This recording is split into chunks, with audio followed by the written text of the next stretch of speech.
Electric eels नाम तो सुना ही होगा, जिसे समुद्र की चलती फिरती बिजली भी कहा जाता है। कहने को तो हमारा समुद्र रहस्यों से भरा पड़ा है, जिसे वैज्ञानिक भी पूरी तरह से टटोलने में असफल रहे हैं। लेकिन फिर भी मैं वैज्ञानिकों को शुक्रिया अदा करना चाहता हूँ, क्योंकि इन्होंने जो एनिमल किंगडम में सफलता पाई है वो भी कम नहीं है। और इन्हीं लोगों की देन है कि आज हम इलेक्ट्रिक ईल्स पे चर्चा कर पा रहे हैं। जी हाँ, कहते हैं कि इलेक्ट्रिक ईल्स के संपर्क में जाना यानी बिजली के नंगे तारों को छूना, जिसे हिंदी में करंट पैदा करने वाली मछली के नाम से भी जाना जाता है। आपको जानकर हैरानी होगी कि यह मछली अपने शिकार को मारने के लिए करीब करीब 600 वाट के बिजली के झटके प्रोड्यूस करती है, जो कि एक क्रोकोडाइल तक को ढेर करने के लिए काफी होता है। तो जी हाँ मेरे प्यारे दोस्तों, आज की इस वीडियो में हम इलेक्ट्रिक ईल्स की बेहतरीन फीचर को गहराई से समझने की कोशिश करेंगे कि कैसे यह मछली महज कुछ ही सेकंड्स में 600 वाट तक की बिजली जनरेट कर पाती है। और साथ ही साथ ये भी देखने को मिलेगा कि कैसे क्रोकोडाइल तक को अपने झटके से पैरालाइज कर देती है। तो देर न करते हुए चलिए शुरू करते हैं। दक्षिणी अमेरिका के वर्षा वनों में, दलदलों में, अमेज़न और ओरिनोको की नदियों में पाए जाने वाली ये मछलियाँ इलेक्ट्रिक ईल्स के नाम से जानी जाती हैं, जो कि अक्सर शांत व गंदे पानी में रहना बेहद ही पसंद करती हैं। अगर वहीं हम इनकी शारीरिक बनावट की बात करें तो इनका पूरा शरीर बेलनाकार और आगे की तरफ मुंह चपटा होता है, जो कि दिखने में बिल्कुल किसी सांप की तरह दिखाई देती हैं। लंबाई में 2.5 मीटर तक बढ़ने वाली ये जीव वजन में करीब करीब 20 किलोग्राम तक के हो सकते हैं। अगर वहीं हम इनके रंगों की बात करें तो ये भूरे, काले और हल्के नीले रंगों में पाए जाते हैं, जो कि पहली नजर में किसी को भी सोचने पे मजबूर कर सकते हैं कि ये वाकई मछली है या कुछ और यही वजह है कि हर वर्ष हजारों की तादाद में मछुआरे इलेक्ट्रिक ईल्स के चपेट में आ जाते हैं, जिसके कारण पानी में डूबकर इन्हें अपनी जान भी गंवानी पड़ती है। तो दोस्तों, तालाबों और नदियों का रुख करते समय सावधानी जरूर बरतें। आगे बढ़ने से पहले इस वीडियो को लाइक जरूर कर दें। आमतौर पर इलेक्ट्रिक ईल्स की पूरी दुनिया भर में मात्र 3 ही प्रजातियां पाई जाती हैं, जिनमें से इलेक्ट्रिक ईल को दुनिया का सबसे खतरनाक मछलियों में से एक माना जाता है, क्योंकि ये मछली अपने शिकार को पकड़ने के लिए इलेक्ट्रिक वेव का इस्तेमाल करती है, जो की पूरी तरह से कार्निवोरस होती है। आमतौर पर ये मछलियाँ ज्यादातर छोटे मछलियों और जल में रहने वाले छोटे मोटे कीड़ों का ही शिकार किया करती हैं। अगर वहीं हम इनकी हंटिंग टेक्टिक्स की बात करें तो इनका शिकार करने का तरीका बड़ा ही शानदार है, जो कि पहले पानी में शिकार का पता लगाने के लिए बिजली प्रोड्यूस करती हैं, ताकि ये आसपास के पानी में होने वाली हलचल को और साथ ही साथ आने वाले खतरों को महसूस कर सके। आमतौर पर ये मछली अपने शिकार को मारने के लिए करीब करीब 600 वाट तक का बिजली प्रोड्यूस करती हैं, जिसमें छोटी मछलियाँ तो मौके पे ही दम तोड़ देती हैं। वहीं कभी कभार इनके शिकार के फिराक में क्रोकोडाइल्स भी लग जाते हैं, जिसके बाद कुछ ऐसा देखने को मिलता है। जी हाँ, यहाँ पे साफ तौर पे देखा जा सकता है कि एक क्रोकोडाइल ईल का शिकार करना चाहता है, जो कि जैसे ही ईल को अपने जबड़ों में लेता है वैसे ही यह मछली अपना कमाल दिखाना शुरू कर देती है। एक बात तो माननी ही पड़ेगी कि कुदरत ने इन्हें जो कमाल का फीचर दिया है ये किसी वरदान से कम नहीं है, और देखते ही देखते ये क्रोकोडाइल महज कुछ ही सेकंड्स में दम तोड़ देता है। लेकिन अब सवाल ये उठता है कि ये मछली कैसे इतने हाई वोल्टेज पावर को जनरेट कर पाती है, और क्या वजह है कि इसके शरीर पे बिजली का प्रभाव नहीं पड़ता।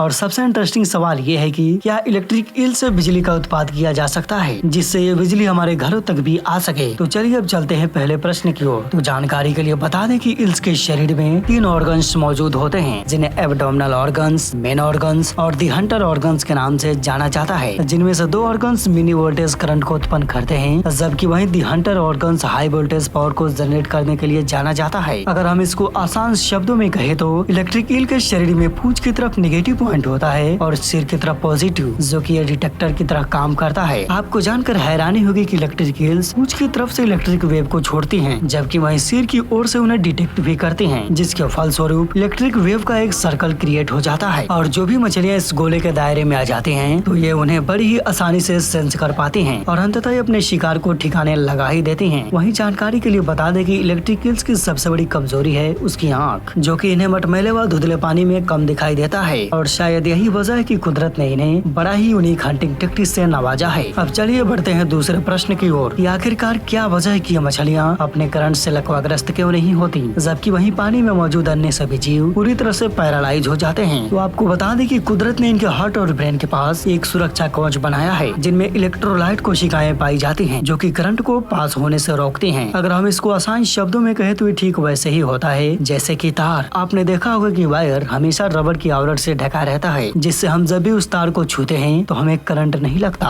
और ठीक कुछ इसी प्रकार कुदरत ने भी इलेक्ट्रिक ईल्स को भी बनाया है। अब चलिए बढ़ते हैं तीसरे प्रश्न की ओर। क्या ईल से बिजली उत्पाद किया जा सकता है जो कि हमारे घरों तक भी आ सके? तो आपको बता दें कि इलेक्ट्रिक ईल्स बिजली की शॉक देती हैं, यानी ये बार बार हाई वोल्टेज में बिजली प्रोड्यूस कर अपने शिकार को पैरालाइज करती हैं, ना कि ये लगातार बिजली जनरेट कर पाती हैं। तो इससे तो साफ ही हो जाता है कि ये मछली एक बल्ब को लगातार जलाने में असफल है। आमतौर पर मछलियाँ कभी कभार शिकार पे अटैक करते वक्त इतनी हाई वोल्टेज बिजली प्रोड्यूस करती हैं जिसे नदी व तालाबों में करीब 25 मीटर दूर भी महसूस किया जाता है। वहीं पे मछलियाँ पानी में जिस तरह बेखौफ होकर चलती हैं, जमीन पे भी इन्हें उसी अवतार में देखा जाता है। हालांकि इनसे ज्यादातर शिकार पे अटैक रात के वक्त ही करती हैं और इनकी सबसे इंटरेस्टिंग फीचर ये है कि ये पानी के साथ साथ जमीन पे भी सांस लेने की काबिलियत रखती हैं और यही वजह है कि ये मछलियाँ अक्सर पानी के बाहर भी दिखाई पड़ती हैं। नाइफ फिश परिवार से संबंध रखने वाली ये मछलियाँ समुद्र में 4000 से 13000 फीट की गहराई में रहती हैं, जिनकी आबादी दक्षिणी अमेरिका की नदियों में सबसे ज्यादा देखने को मिलती है। आमतौर पर इलेक्ट्रिक ईल्स अपने असामान्य प्रजनन के लिए जाने जाते हैं। जानकारी के लिए बता दें कि जब इनके बच्चा पैदा करने का समय आता है तब घोंसला बनाने का पूरा जिम्मेवारी मेल ईल्स के कंधों पे आ जाती है। वहीं सूखे मौसम में मादा ईल अपने बच्चे को जन्म देकर छोड़ देती है, जबकि यहाँ भी बच्चों का देख रेख करने का पूरा कार्यभार मेल ईल्स पे ही आ जाता है। आपको जानकर हैरानी होगी कि एक मादा ईल्स एक बार में करीब 1200 बेबी ईल्स को जन्म देती है। तो दोस्तों, ये थी इलेक्ट्रिक ईल से जुड़ी कुछ रोचक जानकारियाँ, जो कि हम उम्मीद करते हैं कि ये वीडियो आपको बहुत ही पसंद आया होगा। और हाँ दोस्तों, अगर ये वीडियो आपको जरा भी नॉलेजेबल लगा हो तो प्लीज कमेंट बॉक्स में जरूर बताइएगा। अगर आप इस चैनल पे नए हैं तो प्लीज चैनल को सब्सक्राइब कर दें और साथ ही साथ बेल नोटिफिकेशन भी ऑन कर दें ताकि हमारी हर अपडेट्स आपको मिलती रहेंगी। तो खैर, आज के लिए इतना ही। मिलते हैं अगले वीडियो में। वीडियो देखने के लिए तहे दिल से शुक्रिया।